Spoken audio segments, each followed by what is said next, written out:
എണ്ണമയമുള്ള ചർമ്മമാണോ? എങ്ങനെ പരിപാലിക്കാം? ശ്രദ്ധിക്കേണ്ട കാര്യങ്ങൾ. എണ്ണമയമുള്ള ചർമ്മം മിക്ക ആളുകളും നേരിടുന്ന ഒരു പ്രശ്നമാണ്. അത്തരക്കാരുടെ മുഖത്തെ മേക്കപ്പ് ദീർഘനേരം നീണ്ടു നിൽക്കില്ല. അമേരിക്കൻ അക്കാദമി ഓഫ് ഡെർമറ്റോളജിയുടെ അഭിപ്രായത്തിൽ എണ്ണമയമുള്ള ചർമ്മം അത്ര മോശമല്ല. കാരണം സെബവും സെബാസിയസ് ഗ്രന്ഥികളും നിങ്ങളുടെ ചർമ്മത്തെ ഈർപ്പമുള്ളതാക്കുകയും ചർമ്മത്തിന്റെ വരൾച്ച തടയുകയും ചെയ്യുന്നു. ചർമ്മത്തിൽ അധിക സെബം ഉൽപ്പാദിപ്പിക്കുന്നത് മൂലമാണ് എണ്ണമയമുള്ള ചർമ്മം ഉണ്ടാകുന്നത്. ഇത് ചർമ്മത്തിലെ സുഷിരങ്ങൾ അടയാൻ ഇടയാക്കും. ഇത് പലപ്പോഴും മുഖക്കുരു ഉണ്ടാകുന്നതിന് കാരണമാകും. എണ്ണമയമുള്ള ചർമ്മത്തെ എങ്ങനെ പരിപാലിക്കാമെന്ന് ഇനി നോക്കാം. അതിനു മുൻപ് ഈ വീഡിയോ നിങ്ങൾക്ക് യൂസ്ഫുൾ ആയെങ്കിൽ ലൈക്ക് ആൻഡ് ഷെയർ ചെയ്യണേ. സംശയങ്ങൾ കമന്റ് ബോക്സിൽ രേഖപ്പെടുത്താം. ആരോഗ്യപരമായ പുതിയ അറിവുകൾ വേഗത്തിൽ അറിയാൻ സബ്സ്ക്രൈബ് കൂടി ചെയ്തോളൂ. തീർച്ചയായും ഉപകാരപ്പെടും. വീര്യം കുറഞ്ഞ ക്ലെൻസർ ഉപയോഗിക്കുക. ആരോഗ്യമുള്ള ചർമ്മത്തിന് പതിവായി മുഖം കഴുകുന്നത് അത്യാവശ്യമാണ്. എന്നാൽ എപ്പോഴും മുഖം കഴുകുന്നത് ചർമ്മത്തിലെ സ്വാഭാവിക ഓയിലിനെ ഇല്ലാതാക്കും. വീര്യം കുറഞ്ഞ ക്ലെൻസർ ചർമ്മത്തെ മോയ്സ്ചറൈസ് ചെയ്യുന്നു. മുഖത്തെ വൃത്തിയായി സൂക്ഷിക്കാനും എണ്ണമയമുള്ള ചർമ്മം ഇല്ലാതാക്കാനും ക്ലെൻസർ ഉപയോഗിച്ച് പതിവായി വൃത്തിയാക്കുക.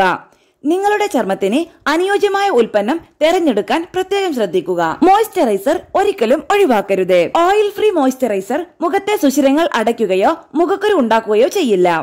ഇത് നിങ്ങളുടെ ചർമ്മത്തിലെ അധിക എണ്ണയെ നീക്കം ചെയ്യുന്നതിനും സഹായിക്കും. അതിനാൽ മോയ്സ്ചറൈസർ പതിവായി പുരട്ടാൻ ശ്രമിക്കുക. ദിവസവും സൺസ്ക്രീൻ ഉപയോഗിക്കുക. ദിവസവും സൺസ്ക്രീൻ ഉപയോഗിക്കുന്നത് വരണ്ടതും എണ്ണമയമുള്ളതുമായ ചർമ്മം ഇല്ലാതാക്കാൻ സഹായിക്കും. ഒരു എക്സ്ഫോളിയേറ്റിംഗ് ഫേസ് മാസ്ക് ഉപയോഗിക്കുക. അമിതമായി സെബം ഉൽപ്പാദിപ്പിക്കുമ്പോൾ ചർമ്മത്തിലെ സുഷിരങ്ങൾ അടഞ്ഞുപോകും. ഇത് മുഖക്കുരു, ബ്ലാക്ക് ഹെഡ്സ് എന്നിവയ്ക്ക് കാരണമാകുന്നു. ചർമ്മത്തിലെ സൈഡ് സ്കിൻ സെല്ലുകളെ ഇല്ലാതാക്കാൻ ആഴ്ചയിൽ 2 തവണയെങ്കിലും ഒരു എക്സ്ഫോളിയേറ്റിംഗ് ഫേസ് മാസ്ക് ഉപയോഗിക്കുക.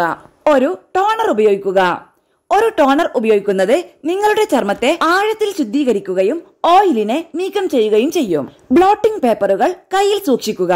ദിവസം മുഴുവൻ ബ്ലോട്ടിംഗ് പേപ്പറുകൾ ഉപയോഗിക്കുന്നത് ചർമ്മത്തിലെ അധിക എണ്ണയെ ഇല്ലാതാക്കാൻ സഹായിക്കും. മുഖത്തെ എണ്ണമയം കുറയ്ക്കാൻ നിങ്ങളുടെ നെറ്റി, മൂക്ക്, താടി എന്നിവിടങ്ങളിൽ ഇടയ്ക്കിടെ തുടയ്ക്കുക. ജലാംശം നിലനിർത്തുക. ചർമ്മത്തിലെ ജലാംശം നിലനിർത്താനും വിഷവസ്തുക്കളെ പുറംതള്ളാനും ധാരാളം വെള്ളം കുടിക്കണം. ദിവസവും കുറഞ്ഞത് 8 ഗ്ലാസ് വെള്ളമെങ്കിലും കുടിക്കാൻ ശ്രമിക്കുക. അവ നിങ്ങളുടെ ശരീരത്തെ രോഗങ്ങളിൽ നിന്ന് പ്രതിരോധിക്കുന്നതിനൊപ്പം ചർമ്മത്തിന് തിളക്കവും നൽകുന്നു. നിങ്ങളുടെ മുഖത്ത് തൊടരുത്. നിങ്ങളുടെ മുഖത്ത് ഇടയ്ക്കിടെ തൊടുമ്പോൾ നിങ്ങളുടെ കൈകളിൽ നിന്ന് മുഖത്തേക്ക് അഴുക്കും എണ്ണയും ബാക്ടീരിയയും വ്യാപിക്കാൻ ഇടയാക്കും.